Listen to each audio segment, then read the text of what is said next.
Senang sekali bisa kembali bertemu dengan men in Christ, tapi ada women in Christ. Baik, Rose among the thorns.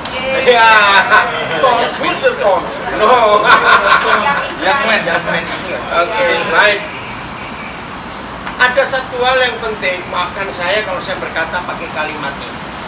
Ada satu hal yang jauh lebih penting buat Tuhan daripada sekedar Sunday service atau sekedar ministry atau sekedar pelayanan. Apa itu? Satu hal yang Tuhan tidak bisa kerjakan dalam hidupnya adalah dia tidak bisa menyatakan dirinya langsung kepada manusia tanpa reflektor, atau kata reflektor ya, pemantul cahaya itu. Pemazmur menulis Tuhan itu matahari kebenaran, the sun of righteousness. Nah, mengapa Tuhan menggambarkan diri sebagai matahari kebenaran? Ya memang dia matahari. Artinya sumber segala kehidupan di universe ini, matahari. Nah, tidak ada orang bisa melihat matahari sampai hari ini. Nah, kita ini reflektornya. Ini yang Tuhan perlu. Gereja dilahirkan, gereja dibentuk, gereja dibuat oleh Tuhan. Maaf lagi sekali, bukan untuk menjalankan Sunday service. Setuju nggak saya ngomong ini? Ada yang lebih daripada sekedar kebaktian. Nah, inilah kegagalan kita selama ini. 90 sekian persen waktu, tenaga, ide, materi termasuk keuangan, semuanya 90% lebih itu dari kita untuk kita. Betul tidak? Lihat gereja-gereja di Jakarta, di Singapura memang beda. Gereja Jakarta cuma ada satu di antara dua.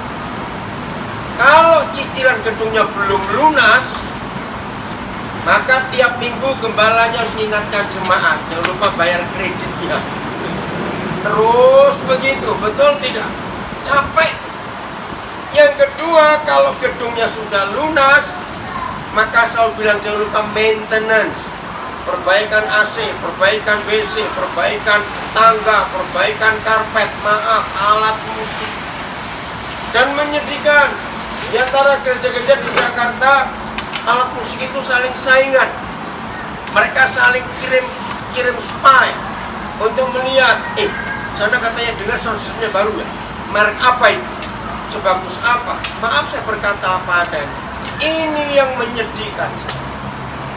Akhirnya iblis yang menang. Kelihatannya kita hebat, aktif pelayanan. Maaf saya marah kepada beberapa teman saya pendeta di gereja besar.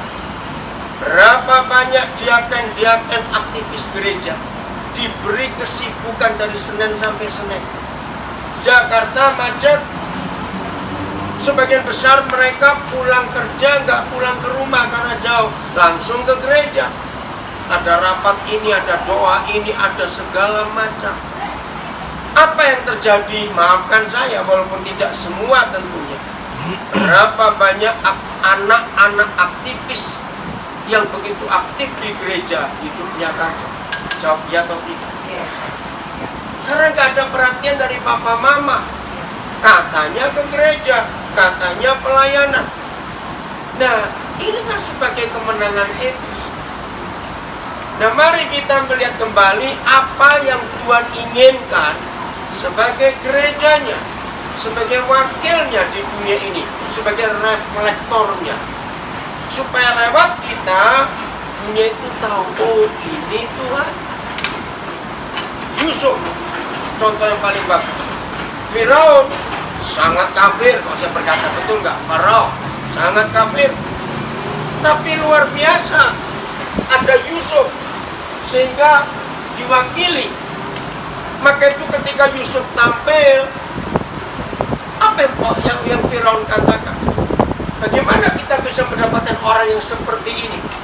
Ada roh para dewa dalam dirinya. Ya, sehingga dia kata-kata Firaun itu. Hal yang sama terjadi untuk Daniel. Ketika Nebukadnezar melihat hebatnya Tuhannya Daniel, sampai dia membuat undang-undang negara membuat peraturan di kerajaannya. Semua harus menyembah Tuhannya Daniel. Karena mereka nggak tahu Tuhan itu siapa. Nah, di dalam kehidupan kita, yang profesi kita berbeda-beda ini, dan di semua profesi kita, orang-orang yang dekat dengan kita, yang satu dengan kita, harus bisa melihat, oh, Tuhanmu itu beda dengan yang lain. Ngerti nggak kata? Apalagi saudara memberi nama kelompok saudara Man in Christ. Nah, Paulus itu satu-satunya orang yang menulis banyak sekali in Christ, di dalam Kristus, di dalam Kristus, itu berkali-kali. Ada apa di dalam Kristus? Ya karena kita mewakili Dia. Nah, coba mulai hari ini masing-masing kita melihat dari sejak awal kerinduan Tuhan. Mengapa Dia melahirkan dan membentuk gerejanya di dunia? Karena kita wakil Dia. Ingat ini. Mari kita lihat dulu ayat ini. Yesaya 49 ayat yang ke-6. 800 tahun sebelum Tuhan Yesus datang. Karena Yesaya menubuatkan Tuhan Yesus itu 800 tahun sebelum kelahiran Tuhan Yesus. Lama sekali. Bahkan Yesaya 49 verse 6. Bahkan Yesaya adalah satu-satunya nabi yang menubuatkan Yesus paling lengkap. Yesaya 49 ayat 6. Dari sejak Maria mengandung oleh Roh Kudus, sampai kelahirannya, sampai pelayanannya, sampai penderitaannya, Yesaya 53 contohnya, sampai kematiannya, sampai kebangkitannya, bahkan sampai kedatangannya, Yesaya itu paling lengkap. Maka itu di antara kitab nabi-nabi, saya paling suka mempelajari kitab Yesaya. Nah, 800 tahun sebelum Yesus lahir, ternyata Dia ngomong begini. Sudah dapat semuanya? Saya baca dulu secara terjemahan bebas sambil saudara lihat Alkitab. Yang bahasa Inggris, bahasa Mandarin, silakan. Yang punya bahasa Hokkien, bahasa Gek, silakan juga. Karena lengkap Alkitab itu bahasa. Yesus, ini firman Bapa di surga. Yesus, kalau nanti kamu sudah sampai di dunia, awas. Kenapa ada kata awas? Di warning. Kalau yang kamu kerjakan hanya untuk mengurus, menegakkan, melayani suku-suku Yakub dan orang-orang Israel yang masih terpelihara saja, maka itu terlalu sedikit bagiku. Bayangkan, 800 tahun sebelum Dia datang, sudah ada warning dari surga. Yesus, awas. Kalau yang kamu kerjakan setelah sampai di dunia hanya untuk mengurus, melayani, menjaga, memberkati suku-suku Yakub dan orang-orang Israel yang masih terpelihara, itu terlalu sedikit. Coba saya tanya kepada saudara semua, di masa sekarang siapa itu orang-orang Israel dan suku-suku Yakub? Ayo, di zaman sekarang siapa yang dimaksud? Orang gereja yang sudah selamat, yang sudah percaya. Kenapa Papa bilang terlalu sedikit bagiku? Coba baca sama-sama kalimat yang terakhir. Sebab aku, ada kata itu? Saya tambahkan sebab atau karena. Ayo baca. Iya, oke, baca semua dari awal. Terlalu sedikit bagimu hanya untuk menjadi hambaku. Ya, menjadi hambaku, untuk menegakkan suku-suku Yakub, ya, dan untuk mengembalikan orang-orang Israel yang masih terpelihara. Nah, itulah orang gereja yang masih terpelihara, sudah terpelihara. Jangan cuma ke situ pekerjaanmu, pelayananmu, menjadi hambaku terus. Tetapi, ya coba ganti kata tetapi, karena itu lebih tepat. Karena aku akan membuat engkau menjadi terang bagi bangsa-bangsa. Nah, terus supaya keselamatan yang daripadaku sampai ke ujung. Nah, ini loh penekanan gereja yang sesungguhnya. Terlalu sedikit bagimu, Yesus. Kalau kamu sudah sampai dunia, ternyata urus yang masih terpelihara saja. sudah aman.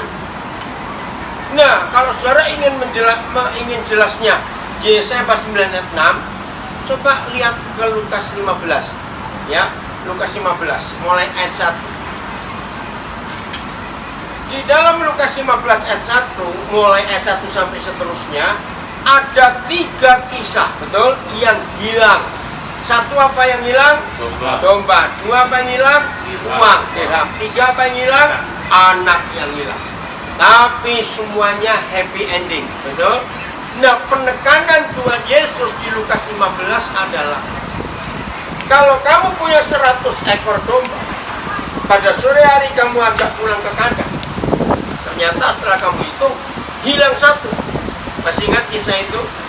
Maka gembala yang benar adalah tinggalkan yang 99, sebab mereka sudah aman terpelihara di dalam kandang. Lalu kita harus pergi keluar mencari yang 1. Nah, ini kita lupakan. Maka itu maafkan saya kalau saya harus ngomong ini. Apabila kesibukan kita dari Senin, Selasa, Rabu, Kamis, Jumat, Sabtu, Minggu, Senin lagi hanya untuk urus suku-suku Yakub dan orang-orang Israel yang masih terpelihara, yang masih dalam kandang, maka Tuhan akan berkata sama kepada kita, terlalu sedikit bagi. Kenapa? Sebab keselamatannya yang harusnya untuk semua orang sampai ke ujung bumi tidak terjadi. Hari Jumat minggu lalu, waktu Pak Antel saya nggak bisa, 2 hari, saya diundang berbicara di namanya Power Leadership Training. Sebuah perusahaan yang karyawannya lebih dari 3.000, 80% lebih non-Kristen, hanya 15% lebih yang Kristen. Di puncak acara besar, cuma pembicara yang lain itu Muslim, 1 pakai jilbab. Saya satu-satunya yang pendeta. Jadi nggak ngomong tentang Alkitab, tapi saya perlu sebutkan prinsip-prinsip kepemimpinan yang benar. Wah, mereka luar biasa. Ya, saya banyak berkecimpung di perusahaan-perusahaan seperti itu. Kalau saudara pernah tahu di Jogja ada pempek punya Kamto, mereka punya berapa cabang di Medan, di Jogja, Surabaya, Jakarta, mana. Nah, ini tahun ini sedang dibuat persiapan. Saya harus keliling yang digabungkan karyawan mereka untuk bicara tentang kejujuran. Bagaimana karyawan itu jujur? Nah, itu prinsip Alkitab. Sudah waktunya untuk dunia mengenal siapa itu kebenaran. Amin. Sudah waktunya dunia itu tahu siapa itu yang adil. Sudah waktunya dunia itu tahu siapa itu yang menyelamatkan. Betul? Bukan lewat gereja, tapi lewat kita sebagai reflektor dari Tuhan sendiri. Nah, maka itu pertanyaan penting buat Tuhan, buat kita, bukan berapa jam kamu berdoa sehari, bukan berapa pasal Alkitab yang kamu baca sehari, bukan berapa banyak persembahanmu untuk pekerjaan Tuhan, bukan berapa kali kamu khotbah. Kalau dia tanya kepada saya sebagai pendeta, yang Tuhan tanya adalah dalam 1 minggu, dalam 1 bulan, berapa kali kamu berjumpa dengan orang-orang yang perlu diselamatkan. Maka itu Lukas 15 ayat 1 itu ukuran sebagai standar barometer di hidup saya. Coba baca Lukas 15 ayat 1.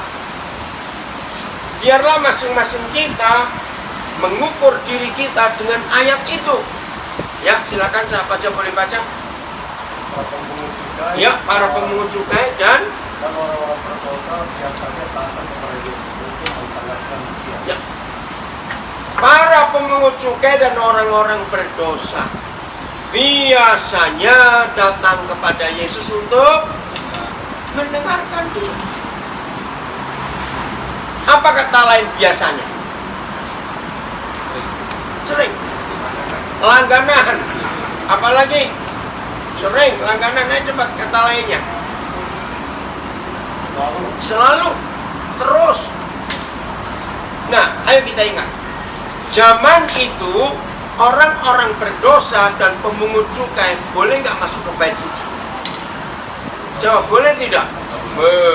Ada lagi kelompok ketiga, orang kusta, leper, nggak boleh. Aneh tidak? Ketika di bait suci mereka ditolak, di struktur agama mereka ditolak, tapi kepada Yesus mereka berani datang, suka datang, sering datang atau takut? Sering mendengarkan dia. Maka itu Lukas 15 ayat 1 adalah ayat yang selalu saya pakai untuk menghakimi diri saya, judge myself. Kalau dalam 1 minggu 7 hari itu saya tidak didatangi oleh orang-orang berdosa dalam tanda kutip, mau pelacur-pelacur, mau pengedar-pengedar, mau penjahat siapa saja, maka saya akan menghukum diri saya. Berarti minggu ini aku jadi orang munafik, jadi ahli Taurat akhir zaman, karena orang berdosa takut datang kepada. Maka itu menurut Lukas 15 ini gereja yang benar, hamba Tuhan yang benar, orang Kristen yang benar. Lagi sekali, tidak dinilai berapa banyak aktivitasmu dalam seminggu, berapa jam kamu berdoa. Tidak.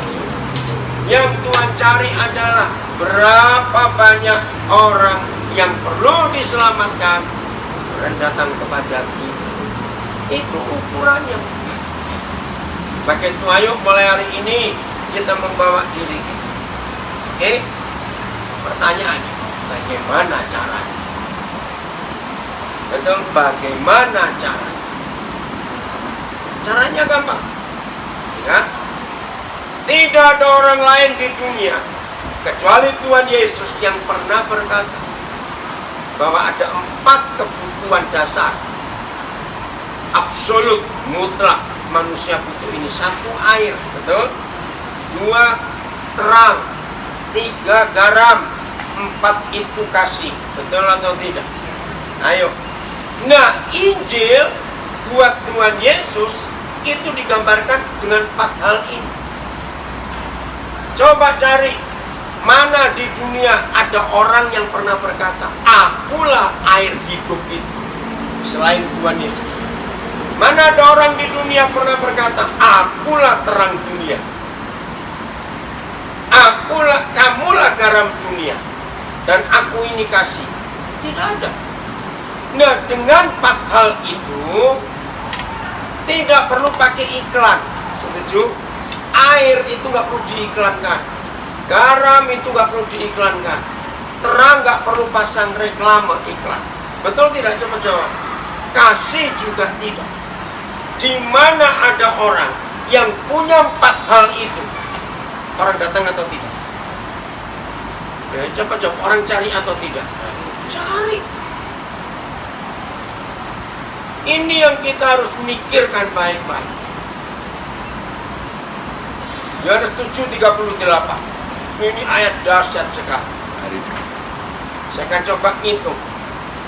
Yohanes 7, John 7:38. Yohanes 7 ayat 38. Lagi sekali saya katakan, tidak ada orang lain di dunia yang pernah berkata, akulah air hidup, kecuali Tuhan Yesus. Amin. Silakan sudah dapat baca. Mau bahasa Mandarin, bahasa Inggris, bahasa Indonesia, silakan. Karena kita sedang di Singapura. Barang siapa percaya kepadaku. Yang kuat ya, barang siapa percaya kepadaku. Stop. Banyak orang mengaku percaya Yesus, tapi ada persyaratan. Tidak sekedar percaya, tapi percaya seperti ini. Teruskan. Seperti yang dikatakan oleh kitab suci. Nah, seperti yang dikatakan oleh kitab suci. Maaf, saudara, dengan tegas Tuhan Yesus berkata, yang percaya kepadaku seperti yang dikatakan kitab suci.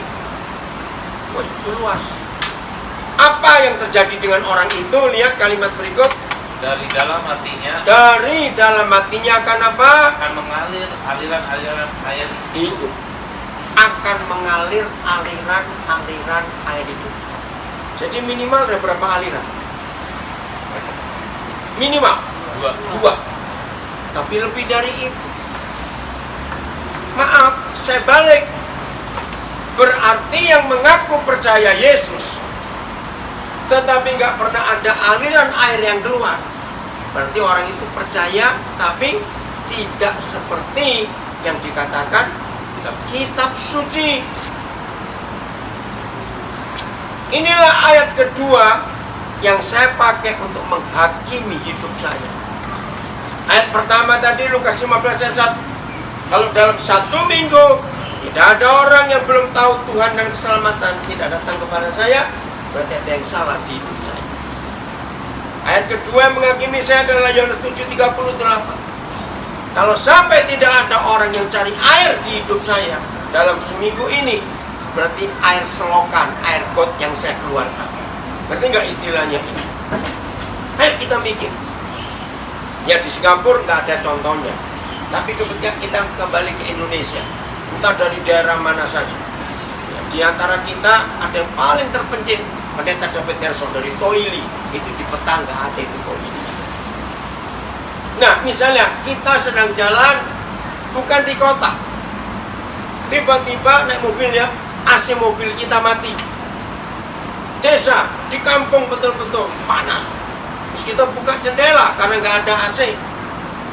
Terus dengar suara air kericik. Dengar saja loh, dengar. Muncul apa di hati kita? Lega. Jangan mikir mandi dulu, masih mau tanggung jawab. Lega. Mendengar suara yang kericik gitu. Tenang, senang. Aduh, segar. Padahal tidak semua yang bunyi gemericik itu air jernih. Betul tidak? Begitu kita berhenti karena ingin tahu gimana suara air itu. Oh, ada sungai kecil sekali, tapi airnya jernih. Segar enggak? Walaupun kita nggak sempat minum, tapi kita segar. Nah, itulah hidup yang Tuhan berikan buat kita. Apakah tiap orang yang ketemu kita kenal maupun tidak kenal? Kalau hidupnya loyo, gak seger, begitu ketemu kita, waduh seger sekali. Ngerti gak pertanyaan ini? Belum ngomong soal Tuhan Yesus, tapi ngomong soal air hidup. Orang ini masih segar, orang ini masih senang, baru ketemu. Nah, inilah yang Tuhan cari, supaya keselamatanku sampai ke ujung bumi. Itu yang Tuhan janji, air. Lagi sekali, beritahukan kepada saya kalau ada di antara saudara yang sudah baca ribuan buku di dunia, dan ada yang berkata, akulah air hidup. Beritahukan saya. Maaf, sampai hari ini tidak pernah ada orang yang pernah berkata, akulah air hidup, kecuali Tuhan Yesus. Orang mati aja butuh air untuk mandi, apalagi orang hidup.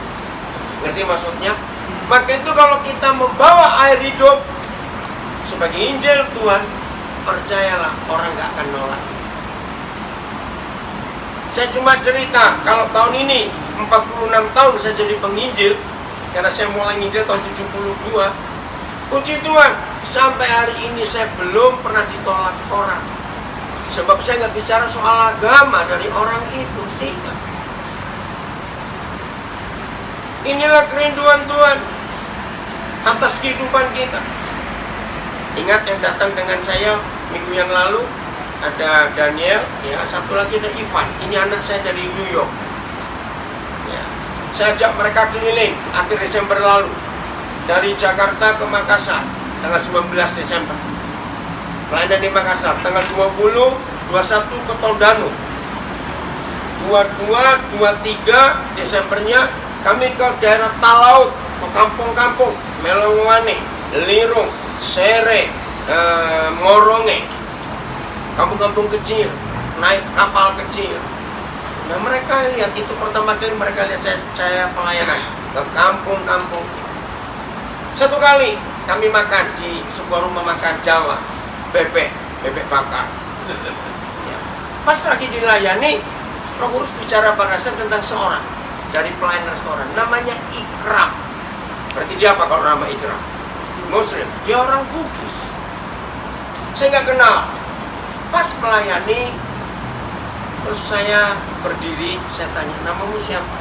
Ternyata dia baru 4 hari kerja di sini. Saya bilang kepada dia, saya sampaikan apa yang Roh Kudus katakan. Dia kaget. Dia itu melarikan diri dari kampung halamannya Sulawesi Selatan. Yang dia kaget, kenapa ada orang yang tahu saya ini siapa. Saya bilang, saya nggak kenal kamu. Tapi Isa yang kudus yang ada di dalam kitab sucimu itu memberitahu saya. Nah, yang punya warung ini orang Kristen. Kaget dia. Nah, kalau jamaah itu sampai tadi pagi dia masih kontak saya. Dia tanya, Papa sekarang gimana? Ini kasih Tuhan yang luar biasa. Nah, tanggal berapa itu? Pas balik, ternyata SIM card saya bermasalah. Pas turun di Cengkareng, mau ngambil, keluar mau cari taksi, tahu-tahu sebelah kiri saya noleh, ada Gerapari, Telkomsel itu ya. Ya saya mampir sebentar. Saya bilang istri saya dan 2 anak saya, tunggu ya. Yang lainnya saya namanya Dinar, orang Sunda. Saya ngomong sesuatu sambil dia melayani. Saudara, Tuhan jamah dia luar biasa. Dia betul-betul kaget. Kenapa Bapak bisa tahu? Nanti bisa baca WhatsApp saya dengan orang-orang seperti ini. Ini yang sangat menyenangkan di hadapan Tuhan. Maka itu kalau kita berjalan hidup dengan Tuhan, hasilnya itu akan luar biasa. Amin. Air hidup, air hidup.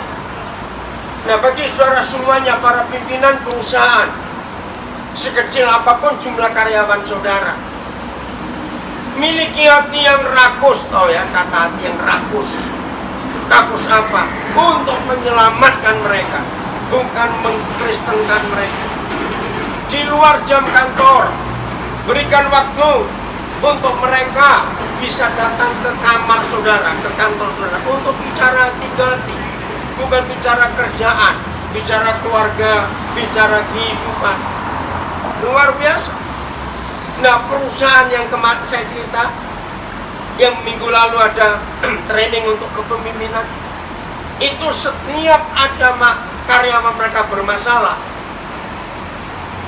saya bentuk tim untuk mengembalakan mereka, dan pemilik perusahaan ini pasti bilang, bawa kepada dia.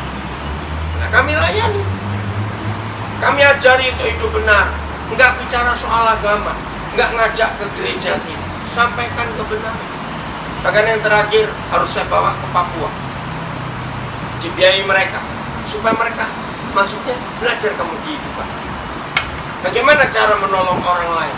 2 minggu dia di Papua, hidupnya berubah. Ya, tapi karena peraturan perusahaan nggak boleh kembali lagi, ya karena dia punya cabang lain, ditaruh ke cabang lain. Ngerti ya maksudnya? Itu caranya.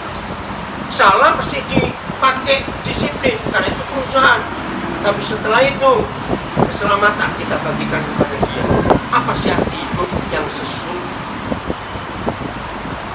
Saya tanya kepada saudara, antara Injil dengan narkoba, mana lebih laku?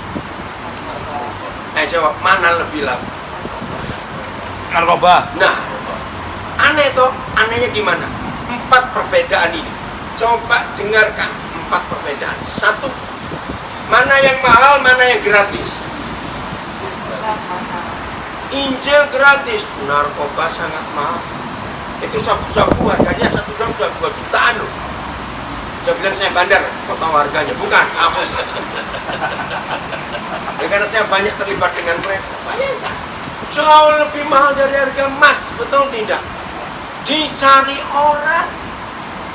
2, impact, dampak dari Injil dan narkoba, mana yang celaka dan mati? Narkoba. Injil menghidupkan, mengampuni. Coba lihat dari 2 lini saja. Harusnya mana yang laku? Injil. Ketiga, mana yang pasang iklan? Yo, saya tanya, mana yang pasang iklan? Injil atau narkoba? Injil. Berani pasang iklan jual narkoba? Nah, logikanya dalam ilmu bisnis, siapa yang laku? Yang pakai iklan atau yang tidak pakai iklan? Pakai iklan. Yang pakai iklan. Tapi kenapa tidak laku? Lihat kalau ada kebaktian-kebaktian KKS seminar, masuk koran, masuk TV, berita, radio, semuanya. Nomor 4 ini lebih gila lagi. Antara narkoba dengan Injil, siapa punya sekolah? Injil, punya sekolah Injil, punya sekolah Alkitab. Ada nggak sekolah dosa? Jadi maksud saya merenungkan itu. Seharusnya mana yang menang dengan 4 perbedaan ini tadi? Tapi kenapa Injil nggak laku sampai hari ini? Pornografi jauh lebih laku, alkohol jauh lebih laku, dan sebagainya. Nah, dalam ilmu bisnis, siapa yang paling disalahkan? Ada 2 departemen yang harus disalahkan dalam ilmu bisnis. Ayo, ini kayak bukan bisnismen semuanya. Dalam ilmu bisnis, sudah pakai iklan, harganya murah, dampaknya hebat, dan ada pendidikannya, tapi tetap nggak laku. Yang disalahkan Salesman. marketing dan salesman. Itu yang patut disalahkan. Kamu itu ngapain? Siapa marketingnya Injil? Siapa salesnya Injil? Kita. Maka itu satu kali saudara di Bandung, saya diundang membuat seminar. Saya salah satu pembicara dari 7 pembicara, gabungan sekian puluh lembaga-lembaga yayasan Kristen dan gereja-gereja. Nah, judulnya adalah pelayanan misi penjangkauan. Wah, saya dimarahi banyak orang. Setelah saya ngomong tentang bagaimana iblis lebih pintar cari jiwa daripada kita, dengan bukti-bukti yang ada, saya bilang begitu. Berarti ada yang salah nggak dari sistem kita selama ini? Jawab, ada yang salah tidak? Ya. Ada. Nah, kalau begitu, sudah jangan banyak bicara teori misi, pakai brosur ini, pakai cara ini, semua sudah stop. Ayo kita undang setan untuk ngajak kita cari jiwa supaya mereka lebih berhasil. Loh, logikanya, boleh nggak saya pakai logika itu? Sebab mereka lebih pintar daripada kita. Ada yang marah. Saya bilang, ngapain marah? Kok kita nggak mungkin undang setan? Pakai undangan apa? Loh, betul tidak? Untuk apa harus marah? Loh, betul nggak, saudara? Ini hanya untuk menyadarkan kita betapa bodohnya kita selama ini. Terus ngapain itu sekolah-sekolah teologi, sekolah-sekolah kitab dibuka, kalau hasilnya seperti ini? Maaf. Tuhan panggil saudara untuk ada di Singapura. Ada banyak orang perlu. 2 minggu lalu waktu saya kesini, kan tanpa sengaja saya ketemu anak-anak Tuhan dari Gela. Wah, itu pelayanannya luar biasa. Saya ada di pusat shelter mereka di Gela. Tempat itu sangat rahasia. Pelang depannya itu perusahaan apa saya lupa. Di situ mereka menerima pelacur-pelacur dari banyak. Saya kaget. Ternyata di Singapura ini banyak pelacur juga di Gelang ini. Dari berapa negara, ya, Renault ikut waktu itu. Nah, di situ mereka cerita, kami menampung yang sudah kena HIV/AIDS berapa banyak, yang nggak punya uang untuk dipulangkan, dan kasus macam-macam yang kriminal. Mereka juga punya pelayanan di penjara. Mereka punya pelayanan di penjara, namanya Yellow Ribbon ministry. Bagus sekali. Mereka memberikan pekerjaan buat orang-orang yang keluar dari penjara itu. Nah, namanya Jason Wong. Saya ketemu orang ini rendah hati sekali. Dia nulis buku yang terkenal di Singapura, Trash of the Society. Jadi sampah di masyarakat ini. Tapi di tangan Tuhan, trash itu jadi treasure. Luar biasa. Saya kagum pada Jason Wong. Dan itulah pelayanan yang Tuhan cari. Kalau saudara nggak punya waktu karena bisnis saudara atau kerjaan saudara, coba kontak mereka. Apa yang saudara bisa bantu untuk mereka? Nggak usah mikir yang jauh-jauh di Indonesia, yang Singapura.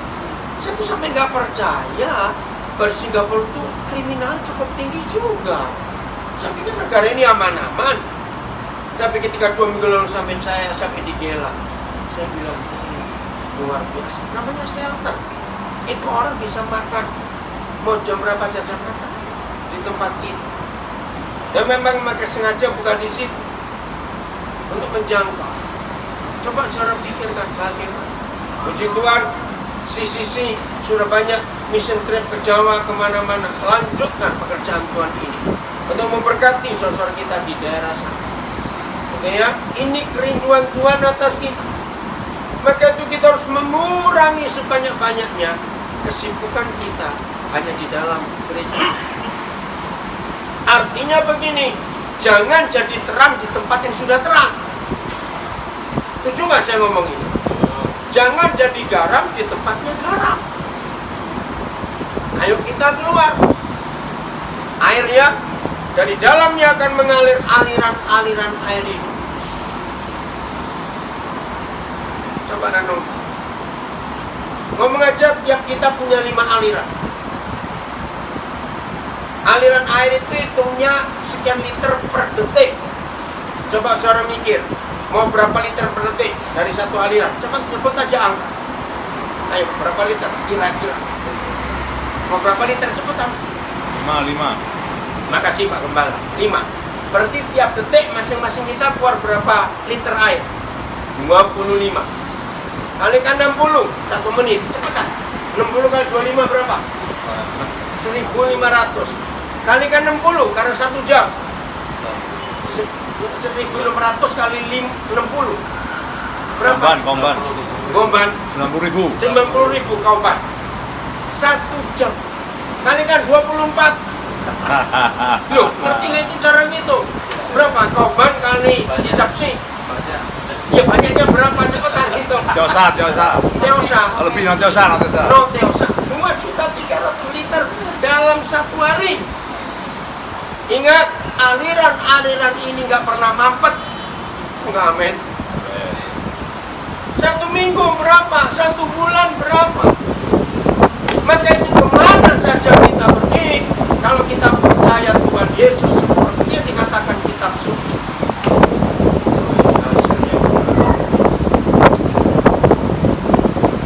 Nanti saudara-saudara, inilah kemuliaan yang hebat. Tanggal 15 Januari itu hari Sabtu, hari Senin. Saya habis pelayanan dari Subang tanggal 14 malam, 15 saya ke Bandung karena anak saya akan melamar anaknya pendeta Ruben Adi Abraham. Jadi saya melamar bersama istri saya. Nah, sebelum lamaran itu setengah 11 saya mau cukur. Nah, saya minta anak saya tolong antarin Papa Jack mau cukur di Bandung. Oh, ada di dekat Jalan Riau, namanya Top Barbershop. Oh, saya dilayani oleh orang namanya Arif. Ketika dia sedang cukur, saya fokus ngomong sesuatu. Hari ini ulang tahun dia. Oh iya? Nah, terus saya bilang, cukur. Hari ini kamu ulang tahun. Dia kaget. Saya memberitahu Bapak. Saya bilang, Isa yang bisa kita cukur. Hari itu saya rayakan ulang tahun. Karena barbershop ini ada kafenya. Di kafe ada 4 orang, di barbershop ada 2 orang termasuk Tina. Ditambah 1 manajernya. Hari itu saya buatkan pesta. Saya senang sekali. Nah, saya bilang semuanya boleh minum, makan bebas di kafe ini. Hitung, nanti saya bayar. Nah, walaupun minumnya makannya nanti sore, pokoknya hitung dulu, saya bayar supaya siapa-siapa. Setelah semua, saya ajak Arif doa. Walaupun dia muslim, saya minta hadiah ulang tahun dari Tuhan. Dia bilang selama hidup dia belum pernah dirayakan ulang tahun baru hari ini. Oh, Tuhan jamah dia. Saudara sempat lihat WA-nya kepada saya. Hampir tiap hari dia. Karena dia nggak pernah merasakan apa itu siapa. Maka itu saya punya diberi perasaan rakus oleh Roh Kudus untuk terus cari jiwa-jiwa. Terus tidak pernah berhenti. Hebat sekali Tuhan. Jelasnya saya bisa cerita banyak.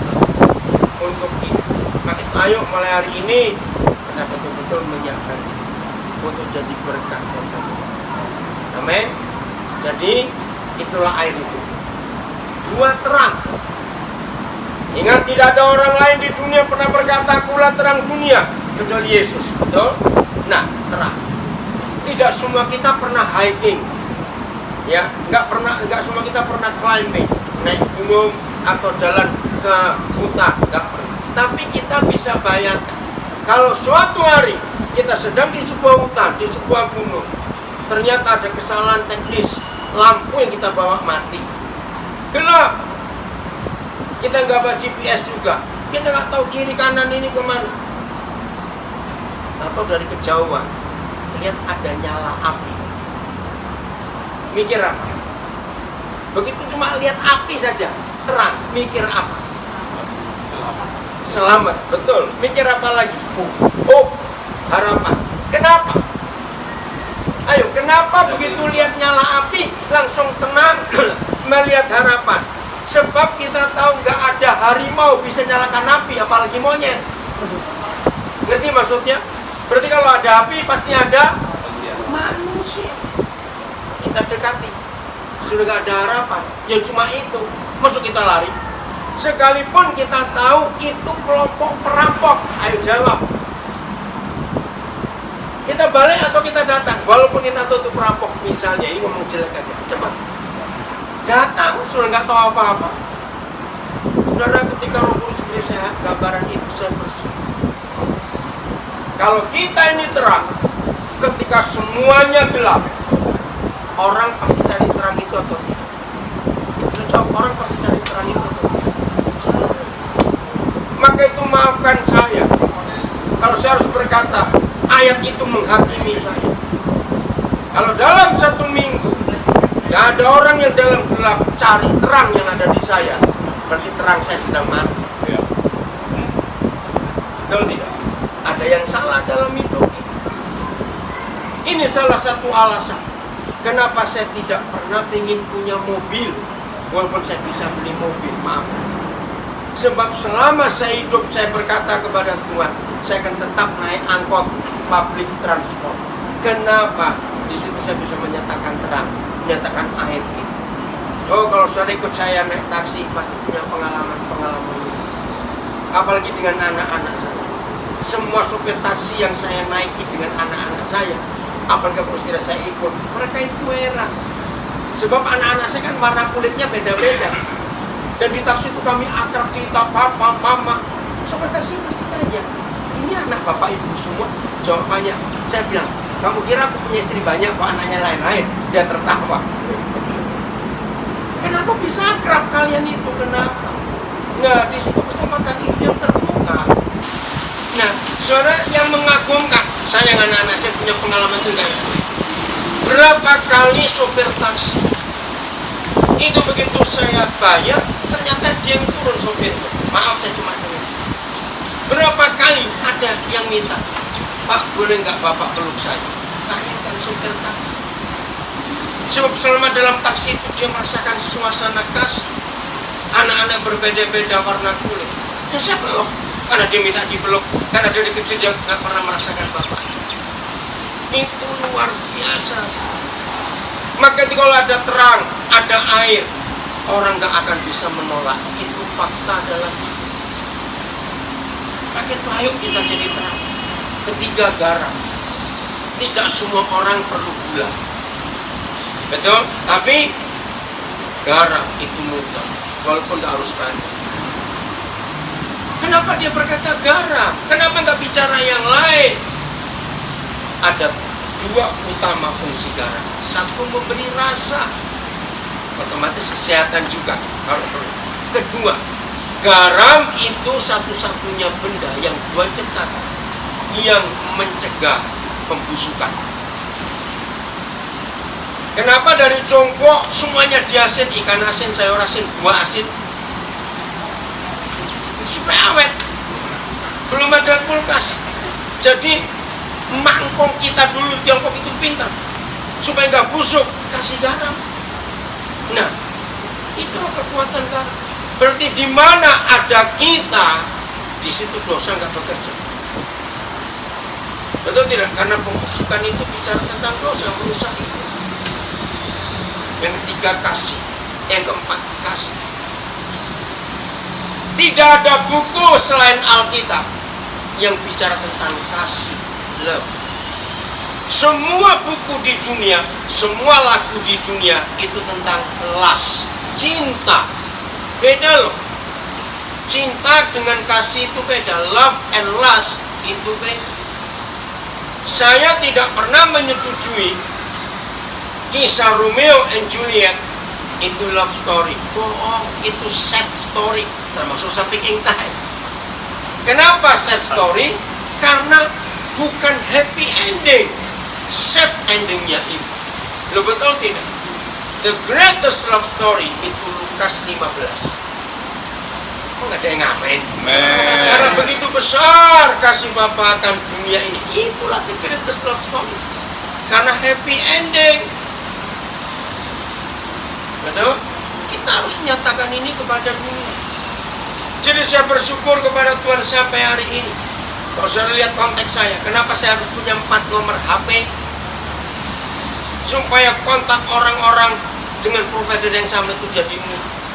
Jadi di HP saya itu sedikit kontak orang kaya yang boleh menjadi sopir taksi, cleaner toilet, tukang parkir. Sampai tahun 2010, istri saya itu era. Saya itu sebulan minimal 10 sampai 12 HP. Ya, zaman itu yang paling banyak saya beli itu Nokia 3315. Itu paling bandel itu Nokia. Nah itu setiap hari saya keluar di tas saya harus ada HP. Karena zaman itu orang tidak semua punya HP. Dan saya kasih SIM card. Dan saya sudah tandai. Oke, kamu nggak punya HP, saya kasih. Nah supaya kontak. Sekarang sudah HP murah, orang sudah punya semua, saya nggak beli lagi. Saya punya langganan HP di toko Roxy yang jual namanya William, orang Pontianak. Jadi saya sudah ada langganan, telepon, kirim 15, kirim. Wah, waktu itu kalau saya kencing di toilet, saya ketemu tukang parkir. Ada kalimat yang orang Kudus beri kepada saya, ngomong begini, hei, sampai kapan kamu mau nungguin orang kencing dulu? Dalam nggak arti kata itu, saudara? Ya enggak lapak, makanya mau apa kamu sekarang? Saya kuliahkan mereka banyak sekali. Nah, suatu kali di Anjungan, ada orang Pontianak di sini. Oh, Anjungan itu kota kecil. Kalau dari Kabupaten Landak, Ngabang, mentok ke kiri itu Pontianak, ke kanan itu Mempawah, Singkawang. Nah, di ujung jalan ada restoran Chinese milik orang Kristen. Anggota gereja sedang Jumat Alam, langganan saya. Hari itu saya turun, loh, kok tukang parkir yang saya biasa layani kok tidak ada? Saya tanya temannya, mana Aris? Dia sudah pindah Pak. Aduh, pindah kemana? Kamu tahu HP-nya nggak? Saya tahu. Nah, saya layani Aris. Akhirnya, saya ketemu tukang parkir. Nah, terus saya tanya, sampai kapan kamu mau prit kiri, prit. Sampai kapan kamu mau begini terus? Ya enggak lah Pak, saya ingin berubah. Oke. Sekarang cita-citamu apa? Saudara mendengar kalimat itu kan saya cuma biasa berkata. Dia duduk di tanah sambil tertawa. Hei, kamu kenapa tertawa? Pertanyaan Bapak aneh. Tukang parkir ditanya cita-cita. Ya nggak ada. Dia bilang begitu. Terus saya bilang, ayo berdiri. Ya saya nggak bisa belikan makanan karena itu non halal sebabnya. Ya toh, berdiri. Walaupun tukang parkir, kamu harus punya cita-cita. Umurmu berapa? 19. Oke. Hari ini kamu jadi anak saya. Saya peluk dia. Dia diam. Dia bingung. Kamu bilang saya Papa. Papa beri kamu 3 pilihan. 1. Mau kursus montir bengkel karena kamu khawatir. Oh enggak Pak, saya nggak ada Pak. Oke. 2. Mau kursus bahasa Inggris. Dia tertawa lagi. Untuk apa tukang parkir bisa bahasa Inggris? Hei, kamu harus maju. Dunia sudah maju, nggak bisa bahasa Inggris. Enggak berpikir. 3. Komputer. Aduh, lebih tidak lagi. Terus maunya apa kamu ini? Oke, kalau gitu kamu mau kuliah UT nggak? Universitas Terbuka. Di mana? Di Mempawah, saya bilang.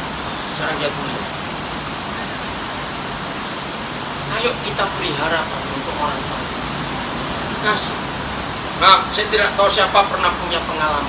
Segalak-galaknya seekor anjing. Kalau disayang berubah. Binatang aja tahu apa itu kasih. Apalagi manusia. 1 Korintus 13 adalah satu-satunya tulisan di dunia. Catat, satu-satunya tulisan. Tidak ada buku yang menulis tentang love kecuali 1 Korintus 13. Suatu kali saudara, ya ini pas kami juga pulang dari Pontianak, kami bertujuh. Saya bawa 6 orang. Dari 6 orang ini 4 orang belum pernah naik pesawat, belum pernah ke Jakarta. Dari pedalaman Kalimantan Barat. Saya sekolahkan di Jakarta. Nah, kami berangkat dari Ngabang. Ya, saya sudah perhitungan pesawat kami jam 7. Maka saya berangkat dari Ngabang jam 2 subuh. Jadi belum sarapan. Oke. Nah, setelah itu ternyata macet. Sampai di Bandara Supadio kami nggak sempat ngapa-ngapain. Langsung check-in. Nah, kami naik pesawat yang nggak ada makanan. Begitu turun Cengkareng masih pagi. Dari 6 orang ini 5 kelaparan semua. Tapi belum sarapan. Nah, saya bilang yang 2 tunggu bagasi, saya ngajak yang ini makan. Yang buka dekat Kentucky Fried Chicken. Ya kami antar. Hanya ada 2 orang. Kami dengan orang di depan. Nah, waktu saya lagi nunggu di depan dilayani, di meja sebelah kiri saya ada satu keluarga dengan 3 anak. 2 perempuan sudah besar, yang paling kecil laki. Persis di sebelah kiri saya sini laki. Saya ini sambil nunggu, apa anak kecil ini, ya tangannya kena minyak makan Kentucky. Dia mau buka botol air mineralnya nggak bisa. Saya itu otomatis, nggak apa refleks, karena saya masih di antrian. Saya buka, saya ambil botolnya, saya buka. Makasih om, anak kecil ini. Setelah itu, mamanya nyeletuk. Jadi refleks juga kencang. Oh, bapak Kristen ya? Yang lain pada noleh. Ada apa ini? Oh, bapak Kristen. Berarti dia orang Kristen bukan? Bukan. Dia pakai jilbab. Nah, ini orang pati yang saya bawa ini mereka heran. Kok bisa nyebut begitu? Nah, disitu saya share bahwa kasih itu dikenal oleh dunia hanya ada di dalam kekristenan, enggak di tempat yang lain. Itu contoh yang luar biasa. Coba saudara perhatikan, buka 2 Timotius 3 ayat 1. Satu-satunya manusia di dunia yang pernah menulis bagaimana kondisi manusia akhir zaman itu hanya Paulus. Nah, bagaimana kondisi manusia akhir zaman? Begitu gereja harus tampil jadi reflektornya Tuhan. Katakan amin. Amin. Apa judulnya? 2 Timotius 3. Keadaan manusia. Nah, keadaan manusia pada akhir zaman. Ada yang bawa Cungwen nggak? Ini apa? Inggris? Ada bawa Inggris coba. Keadaan manusia pada akhir zaman. Ngeri. Apa Inggrisnya? Reason? Oh, bahasa Mandarin? Bukan, King James apa? 2 Timotius 3 ayat 1. Ya apa? Yang Pak, apa yang 1. Privat boleh. Judulnya aja saya mau baca ya. Apa Pak Thomas? Difficult times to come. Difficult times will come. Yang lain terjemahnya. Cungwen, sencing, sencing. Ada? Ayo, bahasa Inggris yang lain. Pak Gembala, apa judulnya? NLT. Boleh NLT. New Living Translation. Opa, ada apa judulnya? Ayo cepat. Difficult times will come. Betul, inilah sekarang. Renol bawa terjemahan apa? Zaman baru. Oh, bahasa Inggris sudah. The dangers of the last days. Apa? The dangers of the last days. The dangers of the last days. Terjemahan apa ini? Pembahayaannya. Enggak, apa terjemahan apa? NLT. NLT. The Oi. dangers of the last days. 所以我有的， Koi. 你应该知道了，某事必有危险的日子来到， Saya tahu cuma WC-nya. Ah. Apa? Jadi, hari yang mulai berbahaya Bahaya. mendekati. saudara, hanya Paulus yang pernah menulis bagaimana kondisi itu. Kapan akhir zaman itu? Kapan difficult times itu? Sekarang bukan? Nah, coba baca ayat 1 dan 2. Boleh bahasa apa saja. Ngeri sekali. Apa yang terjadi di akhir zaman ini? Ayo silakan, siapa aja boleh baca. Ketahuilah bahwa pada hari-hari terakhir akan datang masa yang sukar. Masa yang sukar sekarang ini. Terus ayat 2. Manusia akan mencintai dirinya sendiri Mencintai dirinya sendiri dan menjadi hamba uang. ya, cukup sampai situ. Menjadi hamba uang. Yang lain, Pak Gembala cumanya. Silakan. 安安对吧？ Angel. 因为那时候人要专顾自己 egoism， egois ya. dan爱钱财，cinta uang。 Cinta uang. Udah, itu. Egois, cinta uang. Amplified, Pak Thomas, silakan. But understand this, that in the last day, dangerous times Yeah. great stress and trouble will come. Good days that will be hard to bear. And then, verse 2. For people will be lovers of self, Ya, lovers of self and lovers of money. lovers of money. Oke, sampai di situ. Saudara perhatikan. Saya simpulkan dengan satu kalimat, in one sentence. Apa itu? Kalau orang mulai egois, orang cinta uang, maka kalimatnya I don't care. Sering nggak hari-hari kita mendengar kata I don't care, I don't care. Terjadi betul. Maka itu ketika gereja tampil sebagai manusia yang beda dengan yang lain, maka kalimat yang kita keluarkan, yang dunia butuh adalah I do care. Ngerti? Begitu kita care, orang kan lihat kamu ini dari planet mana? Ngapain mau sibuk-sibuk seperti ini? Itulah tugas gereja. Lagi sekali, satu hal yang papa kita nggak bisa buat, menyatakan dirinya sebagai matahari kebenaran. Dia perlu reflektor. Ingat itu. Dan kita adalah reflektor. Tidak mengajak orang pindah agama, tidak. Tapi tetap tahu kebenaran. Itu yang kau rindukan. Oke, saya stop dulu. Ada yang mau tanya sampai di sini? Ayo kita diskusi. Ada yang mau bertanya? Enggak, cuma ini Pak. Saya kemarin kumpul dengan beberapa pendeta di Indonesia. Iya. Cuma satu kritikan, kalau gereja tidak punya nilai sosialnya kurang dibanding gerejanya, itu nggak benar. Iya. Tidak punya nilai sosial yang luas, hanya memperbesar gereja, itu ya sama saya dengan bisnis gereja. Ya itu ada beberapa yang marah, tapi sekarang udah jadi teman, jadi lebih dekat. Apakah itu salah atau seperti apa? Bukan kata sosial yang penting, tapi berbagi. Ya, berbagi. Karena kata sosial bisa diterjemahkan lain, sosialis. Tapi berbagi. Oke, coba baca dulu Efesus 2:10. Nah, ini yang Tuhan perintahkan kepada kita. Efesus 2 ayat yang ke-10.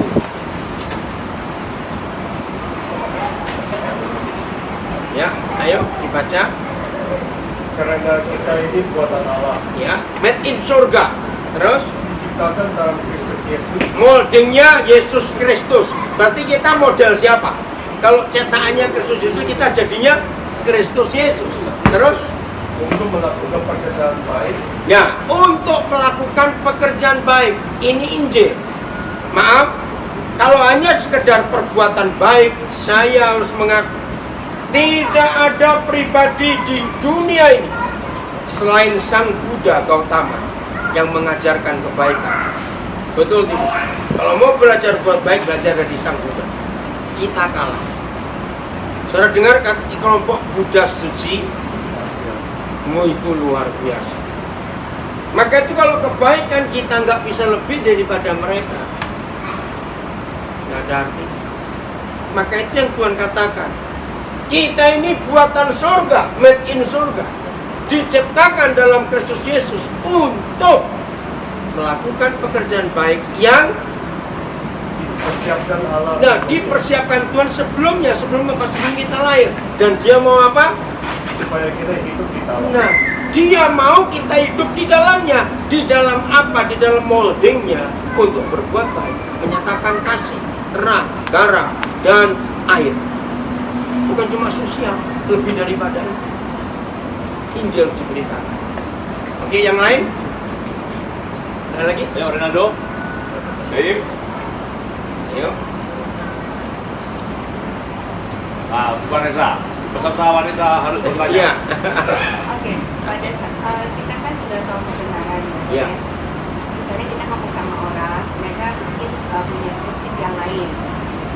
Iya. Itu kalau misalnya kita lanjutkan, itu bisa berantem, Depan, bisa bentuk-bentukan aja Iya. kayak gitu kan. Baiknya Dan- gimana Pak? Hah? Baiknya, Iya. baiknya gimana? Iya. Kita tetap kasih tau prinsipnya gini, tapi buka gini gitu. Kalau bicara prinsip, jangan diganggu. Kita nggak boleh. Ya, biarin. Tapi yang kita sampaikan adalah kebenaran, bukan prinsip kita. Nah, untuk tahu itu hanya Roh Kudus yang bisa memberitahu orang ini perlu apa. Ini hebatnya Roh Kudus. Saudara, Injil itu bisa masuk ke semua kebutuhan manusia. Setuju nggak saya ngomong ini? Nah, seringkali kita salah. Misalnya, ada pengajaran penginjilan, ilustrasi jembatan. Nggak tahu itu ya? Nah, kalau orang ini lagi sakit, jangan bawa jembatan. Dia nggak butuh jembatan, dia butuh sembuh. Ngerti maksudnya? Orang sedang susah, dia butuh penghiburan. Injil bisa menghibur. Orang sedang putus asa, Injil bisa datang memberi harapan. Betul? Orang sedang kecewa, Injil bisa datang menyembuhkan hati yang kecewa, dan lain-lain. Maka itu kalau kita menyatakan air, kasih, garam, dan terang dengan tidak menyinggung prinsip mereka, artinya terbuka. Kalau kita tahu orang itu sudah punya agama, A misalnya, ya jangan menyinggung prinsip agama, marah. Jelas ya? Jadi salah, iya, jangan. Oh, itu menyakitkan. Iya, iya. Saya Silakan pengalamannya. waktu saya pertama terima Tuhan, saya kan kepengen juga mama saya itu terima Tuhan, orang tua saya terima Tuhan. Jadi karena saya merasa, wah saya sudah terima Tuhan itu sendiri, saya mau orang tua saya terima Tuhan. Waktu itu saya pulang, saya dudukin mereka di meja, saya ajak ngobrol, saya bilang, cuma Yesus yang menyelamatkan. Waktu saya bawa prinsip Tuhan, kelihatannya bagus, tapi yang justru terjadi pertikaian. Karena orang tua saya sudah punya prinsip dan mereka merasa kami ini lebih duluan lahir daripada kamu gitu loh. Kami ini lebih tahu banyak daripada kamu. Sampai akhirnya Tuhan ajar saya bahwa kalau kita mau ngomongin tentang prinsip, orang juga punya prinsip. Tapi kalau kita ngomongin tentang kasih, ya orang juga merasa aku lebih baik daripada kamu. Terus kemudian Tuhan ajar saya, orang bisa nutup telinga nggak mau dengar kita, tapi orang nggak bisa tutup mata ngelihat apa yang kita Amin. lakukan. Waktu itu saya diajar Tuhan, saya maunya orang tua saya berubah bagus, tapi Tuhan ajar saya bahwa kalau kamu mau orang lain berubah, kamu dulu yang mesti berubah. Jadi saya berubah. Dulu saya telepon papa saya, nggak pernah ngomong Pak, aku sayang papa. Buat saya anak kampung agak aneh ngomong Pak, aku sayang papa, Pak, aku cinta sama mama, Ma, aku cinta sama mama. Ternyata hal-hal yang kecil itu dari tindakan saya ternyata menyentuh mereka. Sampai akhirnya mereka percaya ke Tuhan bukan karena saya ngomong tentang Tuhan, tapi saya bertindak tentang kasih Tuhan. Jadi ternyata tindakan itu bicara lebih kuat daripada omongan kita. Ya, itu pesan saya luar biasa. Jelas? Satu ayat terakhir. Kita buka ini supaya kasih Tuhan itu nyata. Jadi bukan hanya kita yang rindu supaya orang-orang diselamatkan. Tuhan jauh lebih rindu. Nah, kalau kita pakai konsep ini, nggak sulit. Dia yang lebih rindu kok daripada kita.